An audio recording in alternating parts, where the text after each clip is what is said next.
नागरिकों की निगाहें इस प्राकृतिक धनी प्राकृतिक संपदा पर है, वे यहां पर माफिया राज, अपराध और नक्सलवाद को बढ़ावा देकर के यहां के सामाजिक ताने बाने को छिन्न भिन्न करके, यहां असुरक्षा का वातावरण पैदा करके यहां के नौजवानों और यहां के नागरिकों के बीच में, भोले भाले नागरिकों के बीच में, वनवासी आदिवासियों के बीच में अविश्वास की स्थिति पैदा करके उन्हें गुमराह करने का प्रयास भी कर रहे हैं। ये कोई नई बात नहीं है, ये प्राचीन काल से ही ये चीजें चली आ रही हैं। लेकिन भगवान राम ने त्रेता युग में इस पूरी धरती को राक्षस विहीन करने का काम किया था, और आज तो हमारा सौभाग्य होना चाहिए कि भगवान राम की पावन जन्म भूमि पर 500 वर्षों के इंतजार के बाद आज भगवान राम का भव्य मंदिर का निर्माण हो रहा है। और जनवरी में प्रधानमंत्री मोदी जी के कर कमलों से रामलला अपने पावन मंदिर में विराजमान होंगे, तो उस समय उत्तर प्रदेश और देश के ज्यादा खुशी तो छत्तीसगढ़ वासियों को होनी चाहिए, क्योंकि भगवान राम का ननिहाल तो छत्तीसगढ़ है। और इसीलिए आज मैं आपके पास आया हूं आपसे कहने के लिए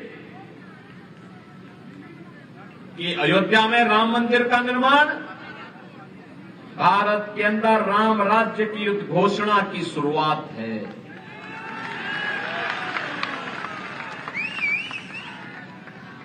राम राज्य की स्थापना, राम राज्य का मतलब एक ऐसा शासन जिसमें जाति, मत और मजहब के आधार पर कोई भेदभाव नहीं, योजनाओं का लाभ हर गरीब को, हर किसान को, हर वंचित को, हर आदिवासी को, हर नागरिक को उपलब्ध हो सके, हर व्यक्ति को उपलब्ध कराया जा सके। इसके लिए उन्हें किसी के सामने हाथ न फैलाना पड़े, बल्कि योजना का लाभ सीधे सीधे उन तक पहुंचे, इसके लिए राम राज्य है। उन्हें हर प्रकार की सुरक्षा मिले, संसाधनों पर उनका पूरा अधिकार हो, उन्हें हर प्रकार की सुविधा का लाभ भी प्राप्त हो, इसी को राम राज्य कहते हैं। और याद रखना, प्रधानमंत्री मोदी जी ने सही मायने में पिछले 9.5 वर्ष के दौरान देश के अंदर राम राज्य की आधारशिला रखी है। उन्होंने कभी अयोध्या में राम मंदिर का निर्माण नहीं करने दिया, विवाद खड़ा किया, राम भक्तों को मरवाते थे, पिटवाते थे, उनके सहयोगी गोली चलवाते थे। कभी उन्होंने राम मंदिर के निर्माण का कार्य नहीं किया, बल्कि उन्होंने तो कहा कि राम तो हुए कि नहीं हुए हम तो ये भी नहीं जानते। यानी भगवान राम के अस्तित्व पर ही प्रश्न खड़ा कर रहे थे ये लोग। तो इनसे कैसे उम्मीद कर सकते हैं कि आपके सम्मान की रक्षा करेंगे, कैसे आपकी आस्था का ख्याल ये लोग रखेंगे, इनसे उम्मीद ही नहीं की जा सकती है। याद रखना, मोदी जी प्रधानमंत्री बने और उत्तर प्रदेश में मुझे अवसर मिला, डबल इंजन की सरकार आई, राम मंदिर की सारी बाधा दूर।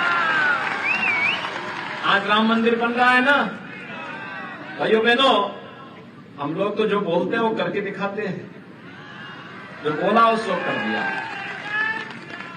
क्योंकि हमारे लिए अपना कुछ नहीं है, जो कुछ है देश के लिए है, समाज के लिए है। प्रधानमंत्री मोदी जी के लिए तो 142 करोड़ की आबादी उनका परिवार है। भाइयों बहनों, ये प्रश्न स्वाभाविक है, एक गरीब का, उसकी बेबसी का, सरकार के सामने वह हिम्मत हार चुका है। कारण है, ये सरकार आज भ्रष्टाचार और बेईमानी को किस हद तक बढ़ावा दे दी है। कल ही आपने देखा होगा, एक नया घोटाला आया है महादेव ऐप का।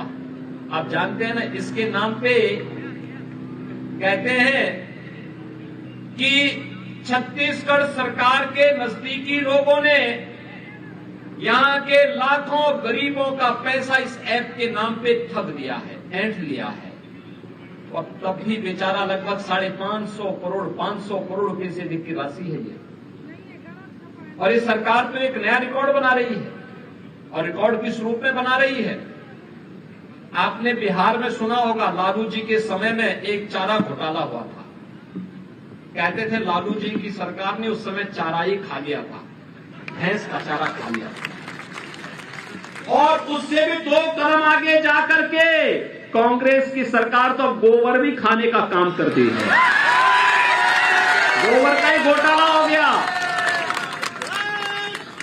भाइयों बहनों, ये कहां तक, यहां पे खनन घोटाला, यहां पे कोयला घोटाला, यहां पे भू घोटाला, यहां पे युवाओं को मिलने वाली पब्लिक सर्विस कमीशन की वहां घोटाला, यहां पे हर घोटाला पे घोटाला घोटाला कांग्रेस की सरकार का संस्कार बन चुका है। और भाइयों बहनों, इस संस्कार से उभारने के लिए ही एक बार छत्तीसगढ़ में फिर से डबल इंजन की सरकार चाहिए।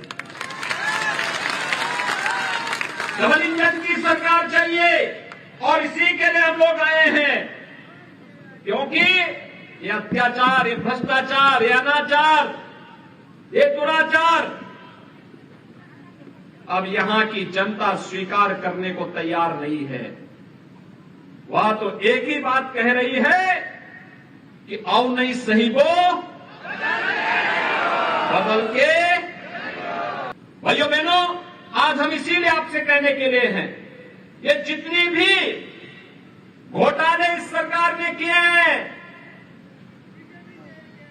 पब्लिक सर्विस कमीशन का गोबर घोटाला, कोयला घोटाला, खनन घोटाला, क्या इस सरकार ने जांच कराया? क्या ये कराएगी भी नहीं। आने दीजिए बीजेपी को, हम लोग जांच करवाएंगे।